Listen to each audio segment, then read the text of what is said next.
사랑하는 유영교회 성도 여러분, 주님의 은혜 가운데 지난 한 해도 평안하셨습니까? 야, 앞뒤 자분들하고 한번 인사 나눌까요? 새해도 주님 축복 많이 받으세요.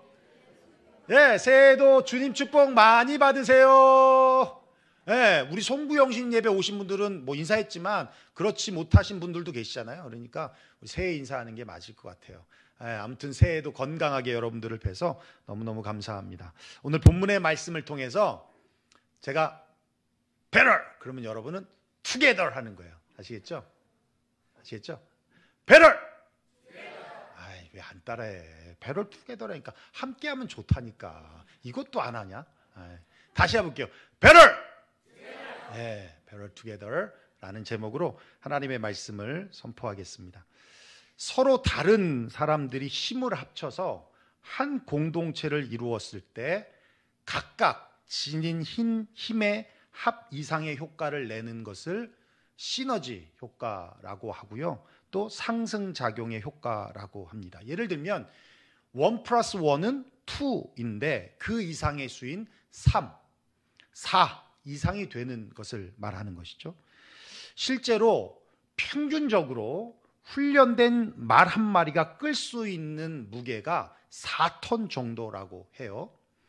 산술적으로 계산하면 2마리가 끌 수 있는 무게는 8톤인데 근데 2마리가 끌면 무려 22톤의 무게를 끈다는 거예요.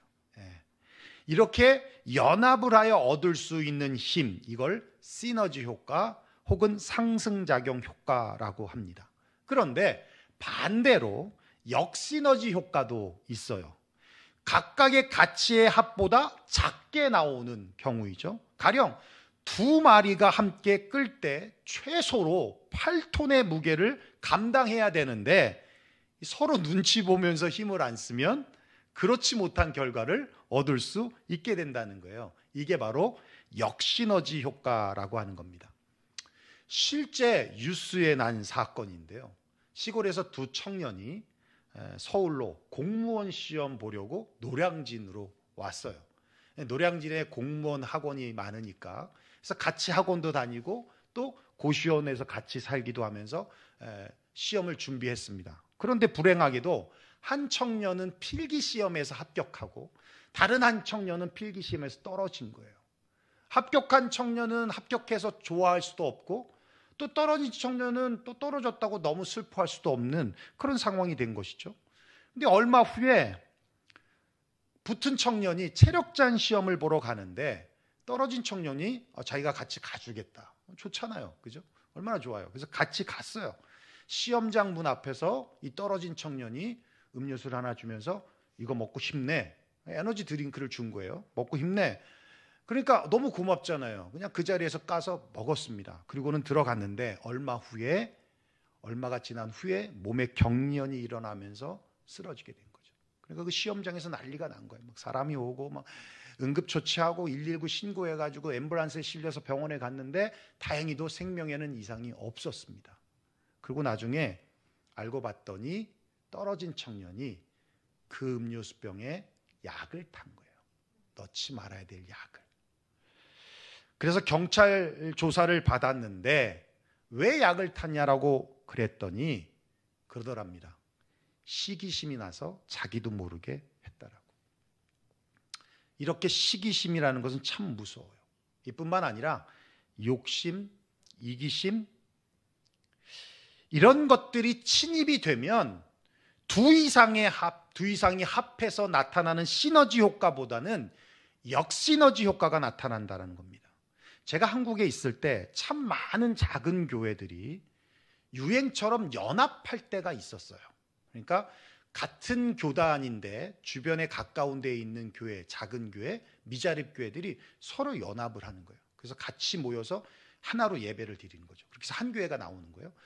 또 아니면 동네에 있는 지역교회 목사님들끼리, 친한 목사님들끼리 그렇게 연합을 하는데 두 교회가 연합을 하든 혹은 세 교회, 많게는 세 교회까지도 봤어요. 세 교회가 연합을 해서 같이 한 교회를 이루어서 하는 경우들이 유행처럼 있을 때가 있었습니다. 그런데 안타깝게도 성공한 교회를 못 봤어요. 근데 그렇게 해서 다시 쪼개지면 이전보다 더 안 좋은 경우가 나더라는 겁니다. 제가 뉴저지에 있으면서 이렇게 연합한 교회를 몇 교회를 봤거든요. 지금은 제가 아는 교회는 없어요. 근데 제가 알던 연합된 몇 개의 교회들은 다 다시 분리가 됐어요. 한 교회도 성공한 교회가 없습니다. 시너지 효과보다는 역시너지 효과가 나면서 다 성공하지 못했다는 거예요. 아쉽죠. 근데 어떤 문제였냐면 대부분이 시기심, 욕심, 이기심 때문이라는 거예요. 그래서 오늘 본문을 보면 우리가 아주 중요하게 봐야 할 단어가 있어요. 9절인데요. 우리 다시 한번 읽어볼까요? 시작. 두 사람이 한 사람보다 나음은 그들이 수고함으로 좋은 상을 얻을 것임이라. 두 사람이 한 사람보다 낫다. 이건 시너지죠. 그죠? 시너지예요. 근데 그들이 수고함이 있어야 좋은 상을 받는다는 거예요. 여기 수고함으로라고 하는 이 단어의 히브리 원어는 아말이라는 단어인데 명사로는 힘든 노동, 고난, 수고, 고통이라는 뜻인데 동사로는 노력하다, 애쓰다라는 뜻입니다. 그러니까 두 사람이 합해서 보다 나은 시너지 효과를 얻으려면 서로 노력하고 애쓰고 함께 고통을 감당할 필요가 있다라는 거예요.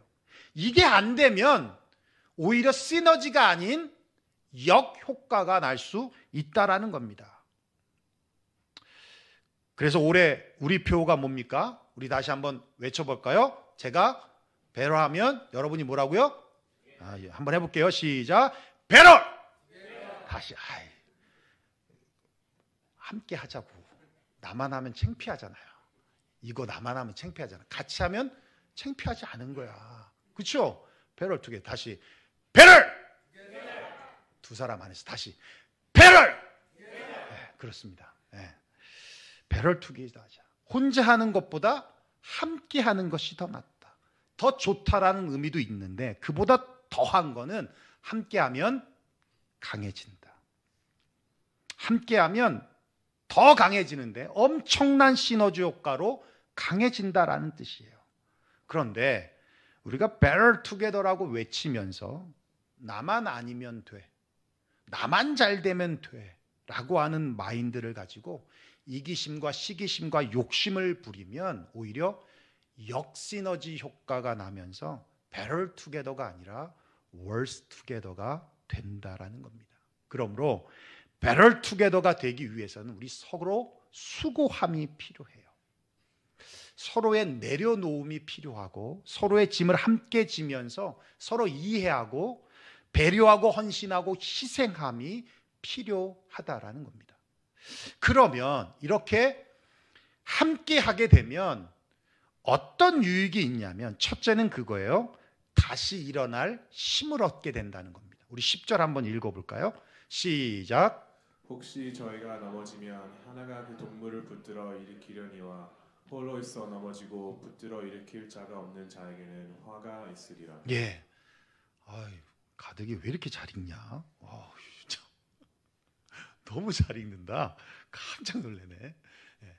여러분 마가복음 2장과 누가복음 5장에 보면 여러분이 잘 아는 사건이에요. 갈릴리 가버나움에서 중풍병자를 고치는 사건을 기록해 주고 있는데요. 중풍은 뇌졸중이잖아요. 정말 무서운 병이에요. 뇌혈관이 막혀서 터지는 그런 병이잖아요. 이 뇌혈관 질환이 발생하게 되면 마비가 오죠. 혹은 언어 장애가 나타나거나 골든 타임을 놓치면요, 식물인간이 됩니다. 심하게는 사망에까지 이르는 아주 심각한 병이죠. 지금도 그렇지만 가족 중에 중풍에 걸린 분이 계시면요, 환자뿐만 아니라 가족들이 정말 힘들어요.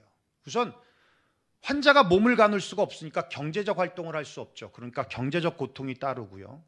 누군가는 돌봐야 될 한 사람 이상의 사람이 필요하니까 가족들이 얼마나 힘들겠습니까? 예수님 때도 다르지 않았어요. 중풍병은 불치병으로서 사회와 이웃으로부터 소외되어 살아야만 했던 사람들이었습니다. 근데 예수님의 소문을 들었어요. 그리고 사람들이 그를 침상에 메어서 예수님이 머무르고 있는 집으로 데리고 왔습니다. 그런데 너무 사람들이 많으니까 예수님을 만날 수가 없었던 거예요. 그러자 이들이 아이디어를 내기를 지붕을 올라가서 뚫고 거기에 침상을 줄로 매달아 예수님 앞으로 내려보냈던 것입니다. 그러자 예수님이 뭐라고 말씀하시냐면 마가복음 2장 5절에 이렇게 말씀하고 있어요. 예수께서 그들의 믿음을 보시고 중풍병자에게 이르시되. 여러분 지금 누구의 믿음을 봤다는 거예요? 환자의 믿음이 아니라 데리고 온 사람들의 믿음을 봤다는 거예요. 중풍병자는 믿음이 있어도 혼자의 힘으로 예수님께로 갈 수 없습니다. 누군가의 도움이 반드시 필요했던 사람이에요. 옮겨만 주어도 감사한 일인데 환자보다 더 큰 믿음이 데리고 온 사람들에게 있다는 거예요. 성경은 친구라고 표현되어 있거나 가족이라고 표현되어 있진 않아요. 친구일 수도 있고 가족일 수도 있어요. 그런데 사람들이었어요. 사람들이었어요. 무슨 말입니까? 그 사람들이 환자보다 더 아파하고 있다는 거예요. 환자가 겪고 있는 고통을 함께 겪고 있다는 거예요. 어찌 보면 환자보다 중풍병자보다 더 간절히 낫기를 원하는 마음이 그들에게 있었다는 거예요. 여러분 그렇습니다. 세상은 홀로 사는 것이 아니에요. 다 적 같고 다 경쟁자 같게 느껴질 수도 있겠지만 그렇지 않아요. 약점을 보완해 주는 사람도 있고요. 위로해주고 살 수 있는 길을 제시해 주는 사람도 있고요. 자신의 일도 아님에도 불구하고 남 일인데도 불구하고 어떤 희생을 치르더라도 도와줄 수 있는 그런 믿음의 사람도 있다는 거예요. 하나님께서 그렇게 또한 붙여주시더라는 겁니다. 다윗에게는 요나단 같은 사람일 것이고요. 바울에게는 자신의 목숨들조차도 두려워하지 않으며 바칠 수 있을 만큼 섬기고 따랐던 브리스길라와 아굴라와 같은 사람일 것이고요. 엘리야에게는 바알에게 무릎 꿇지 않은 7,000명의 선지자의 사람들일 것입니다. 그런 사람으로 인해서 우린 다시 일어날 수 있고 다시 회복될 수 있더라는 거예요. 암스테르담 국제 다큐 영화제에서 아시아권 최초로 대상을 받은 다큐멘터리 영화가 있는데 달팽이의 별이라는 영화입니다. 이 영화의 주인공은 시청각 장애인인 조용찬 전도사님이신데요. 지금은 국내 1호 시청각 장애인 박사가 되었어요. 목사님이시면서 시청각 장애인이니까 보지도 못하고 듣지도 못하는 분이시겠죠. 장애가 있는 분이시겠죠. 근데 자신이 이렇게 장애 속에서도 꿈을 꾸며 살 수 있었던 것은 아내 때문이라는 거예요. 그의 아내도 3살 때 허리를 다쳐가지고요. 키가 1m 20 정도밖에 안 되는 척추 장애인인데 그 아내가 자신의 눈과 귀가 되어서 달팽이처럼 느리지만 세상 속으로 나올 수 있었다라고 고백합니다. 그러면서 자기가 이렇게 꿈을 꾸며 살 수 있게 되었던 이 아내, 그가 마지막 하나님 앞에 드리는 소원의 기도가 뭐냐면 아내를 먼저 떠나보내는 일만은 없게 해달라고, 그러면서 아내와 같은 날 함께 이 세상을 떠나고 싶다는 그 기도가 그의 소원하는 기도였다라는 겁니다. 그렇습니다. 여러분, 인생은 부족해서 망하는 게 아니에요. 가난해서 망하는 게 아닙니다. 성격이 좀 모나서 망하는 것도 아니고 공부를 못해서 혹은 신체적인 결함이 있어서 망하는 것이 아닙니다. 우리 주님과 함께하지 않아서 망하는 것이고 또 곁에 함께하는 사람이 없어서 망하는 거예요. 주변에 누가 있느냐가 정말 중요합니다. 어떤 사람을 만나느냐가 중요합니다. 사람들은 실력만 있으면 좋은 직장에 갈 거라고 생각하고 성공할 거라고 말하지만 그렇지 않아요. 좋은 직장을 다니는 직장인들을 대상으로 설문조사를 했더니 그 직장에 어떻게 들어갔느냐라는 질문에 67%가 아는 사람을 통해서예요. 학연이든 지연이든 선배든 아는 누군가가 먼저 들어갔던 그렇게 끌려서 갔다는 겁니다. 그냥 생뚱맞게 아무도 모르는데 그냥 넣어서 된 케이스가 8%랍니다. 8%. 누군가는 끌어주는 사람이 있어야 한다는 거예요. 이해해주고 지지해주고 용서해주고 끝까지 참아주고 기도해주고 품어주는 사람을 만나면 망하지 않아요.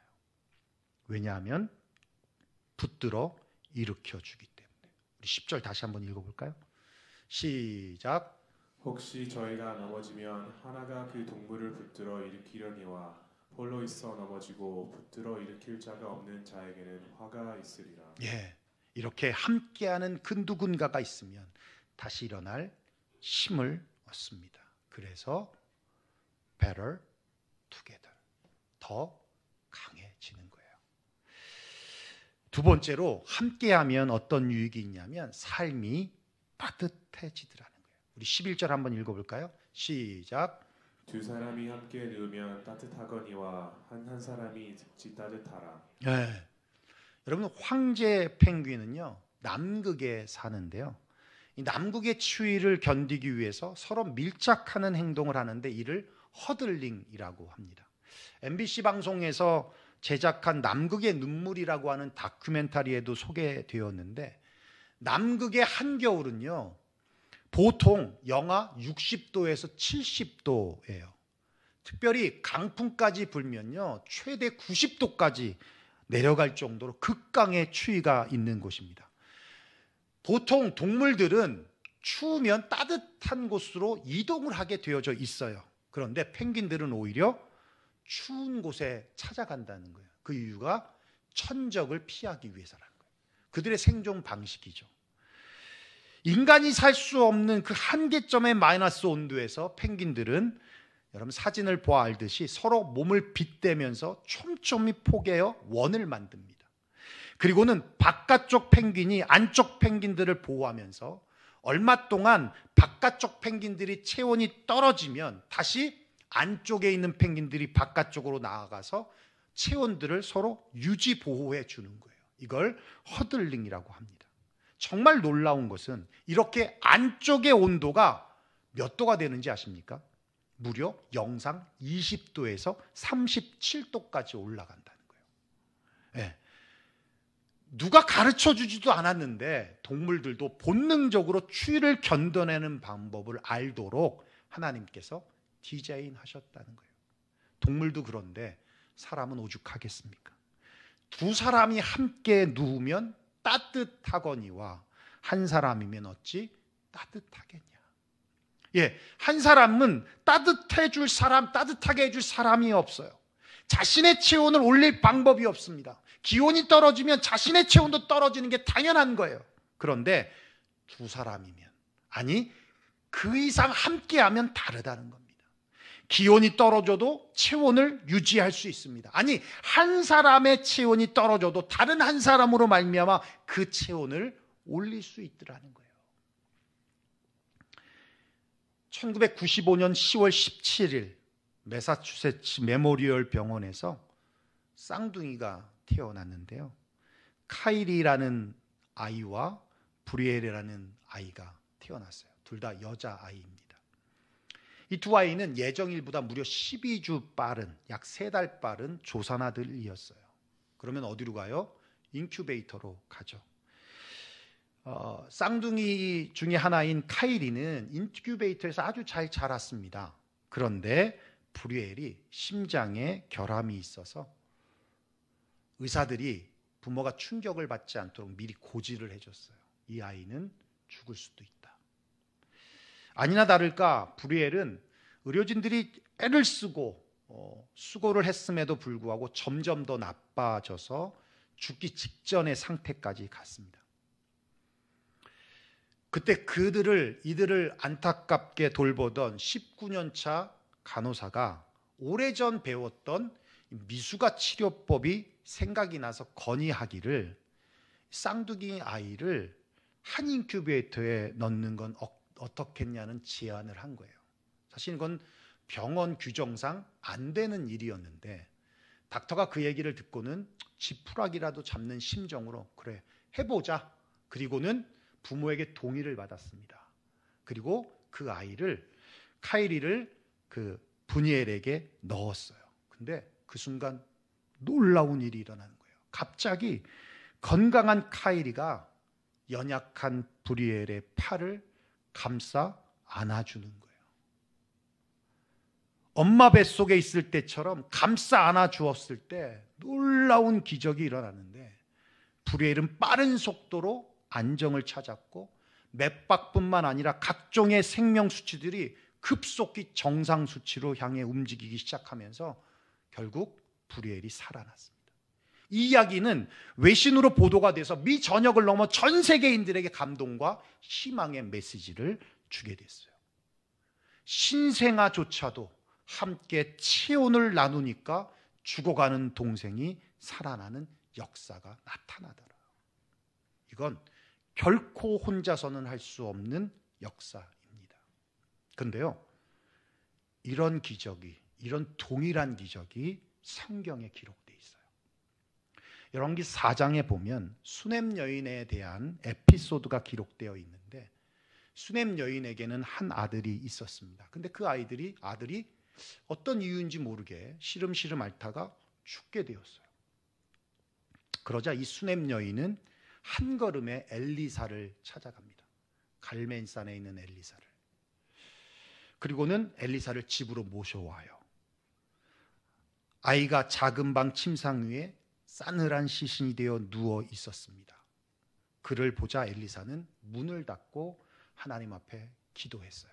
그리고는 자기의 눈, 자기의 입, 자기의 손을 그 시신 위에 포개어 누운 거예요. 엘리사가 그 싸늘한 시신 위에. 그러자 성경이 이렇게 표현해 주고 있어요. 아이의 살이 차차 따뜻하더라. 할렐루야. 따뜻하더라. 결국 그 아이는 7번 재채기를 하고 눈을 뜨며 살아나는 기적을 체험하게 됩니다. 엘리사의 체온이 죽어 싸늘해진 아이의 체온조차도 끌어올렸던 거예요. 두 사람이 함께 누우면 따뜻하거니와. 여러분 믿습니까? 믿습니까? 네, 두 사람이 함께 누우면 따뜻하거니. 근데 이 에피소드에 놀라운 반전이 있어요. 사실 이 아이의 시신이 있던 방과 침상은 엘리사의 방이고 엘리사의 침상이었어요. 무슨 말씀이냐면 수넴 여인은 늘 자기가 살던 동네를 지나다니는 주의 종, 하나님의 종인 엘리사를 보았습니다. 누가 시키지도 않았는데 엘리사를 강권해서 음식을 대접했습니다. 또 남편에게 말해서 주의 종이 이렇게 주의 사역을 하는데 너무 힘들고 바쁘게 하니 우리 집에 작은 방을 만들어서 엘리사에게 편안히 쉴 수 있는 공간을 만들어 드립시다. 그래서 거기에 침상과 책상과 의자와 촛대를 갖다 놓읍시다. 그러자 남편이 동의를 해줬습니다. 그래서 엘리사는 사역을 하면서 자기 집처럼 이용했던 것이 바로 수넴 여인의 집이었어요. 이렇게 아이의 엄마인 수넴 여인은 정말 따뜻한 사람이었습니다. 그 마음에 감동한 엘리사가 내 소원이 무엇이냐라고 물으니 이 여인이 그렇게 말해요. 자기는 어떤 대가로 바라면서 한 것이 아닙니다. 주의 종이시고 그러면 하나님에게 제가 한 것이니 더 이상 나는 바라는 게 없습니다. 그러자 엘리사의 종인 게하시가 그녀에게는 아들이 없다라는 정보를 주었고 엘리사가 네가 내년 이맘때에 아들을 얻을 거야 라고 하는 예언을 한 후에 돌아갔는데 정말 보니 1년 후에 아들을 얻게 된 거예요. 그 아들이 죽은 겁니다. 어머니의 그 따뜻한 마음, 따뜻한 헌신으로의 섬겼던 방과 침상 위에 하나님의 기적이 나타난 거예요. 그 따뜻함의 온기가 엘리사를 통해서 그 아이에게 전해지자 싸늘해진 아이의 시신이 따뜻하게 되어지면서 죽음에서 살아나게 되는 기적이 일어났던 것입니다. 할렐루야! 여러분, 그렇습니다. 수넴 여인의 이름은 성경에 기록해주고 있지 않아요. 수넴 여인이란 수넴이라는 동네에 사는 한 여인을 뜻하는 거예요. 그 의미는 누구나 수넴 여인이 될 수 있다는 것이고, 아니, 반드시 수넴 여인이 되어야 한다는 의미일 것입니다. 우리 유영교회가 수넴 여인과 같은 따뜻한 헌신과 섬김이 있다면 그 위에 성령님의 따뜻한 역사가 나타나실 것이고, 그러면 죽은 시신조차도 따뜻하게 해주는 놀라운 역사가 나타나는 교회가 될 것입니다. 그렇게 되면 우리 교회는 세상에 부러울 것이 없는 그런 공동체로서, 그런 교회로서 이 땅에 존재하게 될 거예요. 여러분, 그렇습니다. 우리 주변에 시신처럼 차가운 마음을 가지고 살아가는 사람들이 얼마나 많습니까? 우선 여러분, 예수 믿지 않으면 영적으로 죽은 시체들인 거예요. 뿐만 아니라 교회 안에서조차도 마음의 문을 열지 못한 채 차가운 마음을 가지고 신앙생활 하는 분들이 얼마나 많습니까? 그렇다고 해서 쟤는 예수 믿지 않는 사람이니까 쟤랑 놀지 마라고 한다든지, 쟤는 차가운 사람이야, 쟤는 찔러도 피 한 방울 나오지 않을 사람이야 라고 하면서 제껴놓지 말고, 여러분의 따뜻한 헌신과 섬김으로, 그리고 돌아온 탕자의 아버지가 아무런 말과 조건 없이 안아주었던 것처럼 그렇게 따뜻한 온기로 품는다면 죽어가던 브리엘이 카이리의 포옹으로 살아나듯이, 수넴 여인의 아들이 엘리사의 따뜻한 온기로 그 몸이 따뜻해지며 살아나듯이 믿지 않던 영혼이 살아나는 역사가 일어날 것이고, 강팍하고 차가운 마음을 가진 사람조차도 마음이 열리면서 따뜻한 영혼으로 변화가 될 줄로 믿습니다. 그런 따뜻함이 우리에게 있기를 원합니다. 그렇게 되면 엄청난 시너지, better together 하게 될 거라는 거예요. 우리 다시 한번 읽어볼까요? 11절 그 전 거요. 시작. 두 사람이 함께 누우면 따뜻하거니와 한 사람이면 어찌 따뜻하랴. 믿습니까? 네, 마지막 세 번째, 함께하면 어떤 유익이 있냐면 결코 끊어지지 않아요. 강해진다는 겁니다. 우리 12절 읽겠습니다. 시작. 한 사람이면 패하겠거니와 두 사람이면 맞설 수 있나니 세 겹줄은 쉽게 끊어지지 아니하느니라. 믿습니까? 네, 오늘은 여기까지. 세 번째는 to be continuous. Next week. 기도하겠습니다.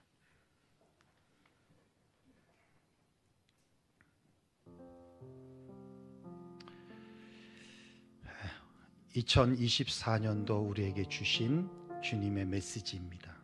Better together. 함께 좋아지자, 함께해서 강해지자라는 거예요. 그럼에 있어서 그런 시너지를 얻기 위해서는 수고함이 무엇보다 필요합니다. 함께하면 붙들어줄 사람이 있습니다. 일으켜줄 사람이 있습니다. 함께하면 따뜻하게 해줄 사람이 있습니다. 따뜻하게 해줘야 할 사람이 있습니다. 함께하면 더 강해질 수 있습니다. 그래서 2024년도 마지막 예배를 드릴 때 나만 잘 되는 것이 아니라, 쟤만 잘 됐다고 평가받는 것이 아니라, 우리 모두 다, 단 한 사람도 예외 없이 올해는 Better Together, 우리가 함께해서 더 강해졌어, 더 좋아졌어, 더 상승했어. 그게 모든 영역에서, 여러분의 가정도, 직장도, 사업체도, 여러분의 만나는 모든 관계 속에서도, 여러분의 재정의 삶 속에서도 Better Together 되는 그런 놀라운 역사가 일어날 수 있기를 원합니다. 자, 오늘 말씀 들은 대로 우리 함께 그런 결단과 함께 기도하며 나아가길 원합니다. 기도하겠습니다. 고마우신 우리 아버지 하나님, 감사와 영광을 하나님 앞에 올려드립니다.